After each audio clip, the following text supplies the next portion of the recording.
Un cariñoso saludo a todos los amigos de Verdad en Libertad.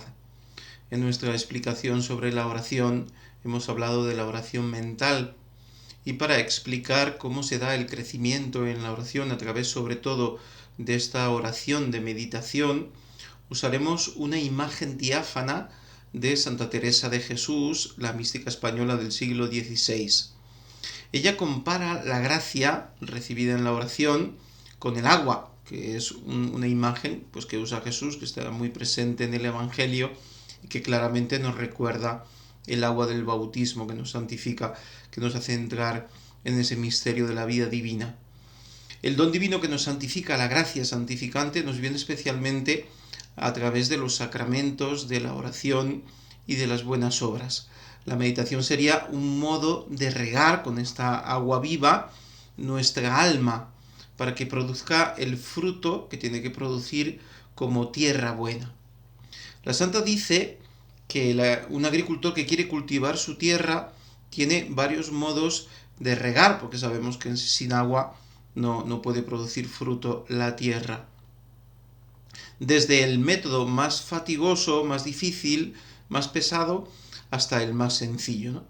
El primer modo sería caminar, ir hacia el río más cercano o hacia la fuente más cercana, llenar cántaros de agua, llevarlos al pedazo de tierra y allí pues con mucha fatiga ir regando, ya sea pues a pie, ya sea pues ayudado por una mula, por un carro, por lo que sea, pero de todas maneras es un modo difícil, un modo pesado, y poco eficaz, ¿no? Porque hasta que llevas agua suficiente para regar la tierra, pues puede regar muy poco terreno.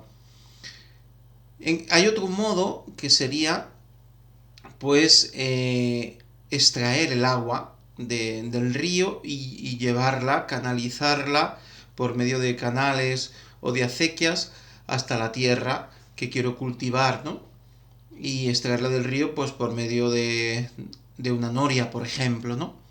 Y esto requeriría un trabajo inicial más grande, un esfuerzo inicial, pero luego sería muy fácil regar. Simplemente se hace funcionar a la noria y los canales traen el agua y distribuimos el agua, pues haciéndola correr aquí y allá y con un modo muy sencillo, bastante fácil, con un esfuerzo mucho menor y con una eficacia mucho más grande, ¿no? Y el último modo de regar, aquel más sencillo, es confiar en la providencia y esperar a que sea Dios el que a través de la lluvia riegue la tierra. Y ese es el modo más sencillo, donde no se hace ningún esfuerzo y donde el Señor manda mansamente la lluvia y la riega en un modo pues muy proporcionado, con un agua pura. Bueno, pues ese es el mejor modo de regar, dejar que Dios riegue, ¿no? Lo que pasa que no siempre tenemos el agua suficiente de lluvia, dependiendo de los lugares y de los modos. Bueno, esta es la imagen, ¿no? En nuestro camino de oración y de oración mental, el crecimiento sigue un proceso que podemos llamar análogo, es un ejemplo, ¿no? Naturalmente son realidades espirituales profundas que dependen de la liberalidad de Dios, que conduce a cada persona por caminos distintos, que depende de nuestra cooperación a la gracia divina, al don de Dios, de nuestra disposición en el momento de la oración y que nos dediquemos a la oración, que busquemos ese tiempo para estar en la oración, y depende pues de las circunstancias que está viviendo la persona y que hacen que tenga más disposición o que tenga más tiempo, menos tiempo para dedicarse a la oración. Normalmente, cuando alguien empieza a practicar la oración con constancia, de modo más prolongado, pues su oración y a la vez su vida espiritual crece, se desarrolla. Eso quiere decir que poco a poco, si la cosa funciona bien, se recoge con más facilidad, recibe mayores luces de Dios, se distrae menos, ¿no?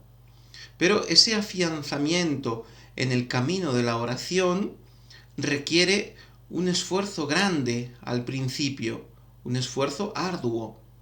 es un combate, dice el catecismo. La oración es un combate contra las distracciones, contra las tentaciones, contra la desgana, porque, ay, no puedo rezar, no quiero rezar, no me apetece, y el aparente poco provecho, porque al estar empezando, pues no conseguimos ver el fruto de esa oración, quizá incluso por nuestra misma inconstancia, ¿no?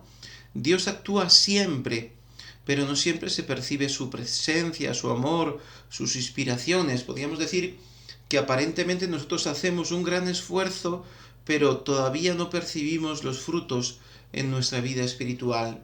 Este sería el primer modo de regar, ¿no? En este primer estadio leemos mucho y meditamos menos, pensamos mucho y sentimos poco, aunque a veces el Señor también nos puede dar grandes consolaciones en estos primeros estadios para ayudarnos a crecer en la oración, como puede darse quedar también en estados muy altos de oración para ir purificando a la persona, ¿no? Pero para hacer una explicación más sencilla, pues decimos esto, ¿no? En los primeros momentos se trabaja más, se hace más fuerza, se dedica más tiempo a meditar, a pensar, a reflexionar, y no estamos todavía preparados para dejar que Dios actúe de un modo más profundo, porque tenemos todavía que crecer y purificarnos, ¿no? En cambio, con el crecimiento espiritual, con el tiempo, adquirimos una mayor capacidad, por la gracia de Dios, ¿no?, de recogernos. Hay una pacificación interior, un mayor silencio. Se siente más la voz de Dios que me habla y me guía, va cambiando la vida.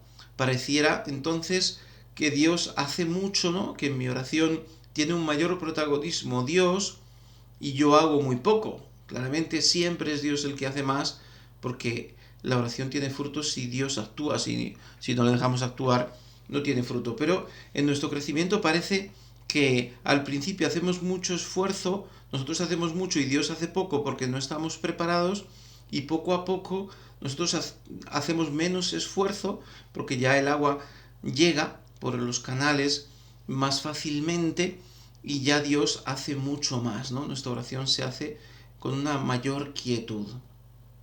En el último modo de orar, según la imagen de Santa Teresa, el esfuerzo del hombre es imperceptible, ¿no? Porque el tercer modo de orar en el ejemplo era la lluvia, ¿no? Es Dios el que se derrama con total generosidad.